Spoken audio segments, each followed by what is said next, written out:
Tomato peel under a microscope. Welcome.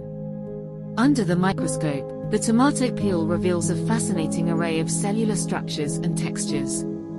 Zooming in, the surface appears as a mosaic of interconnected cells, each with its distinct shape and boundaries. Upon closer inspection, tiny structures called trichomes become visible, resembling fine hairs protruding from the surface of the peel. These trichomes serve various functions, including protection against pests and environmental stresses. Within the cells themselves, chloroplasts can be observed, particularly in the outer layers of the peel.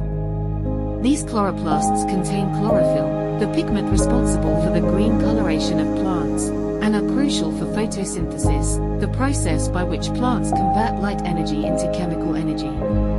Moving deeper into the cellular layers, the nuclei of the cells become apparent. These nuclei serve as the control centers of the cells, containing genetic material and directing cellular activities.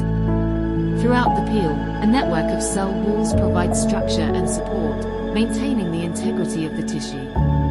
Overall, examining the tomato peel under the microscope offers insights into the complex structure and composition of this seemingly simple plant tissue, highlighting the intricacies of nature's design.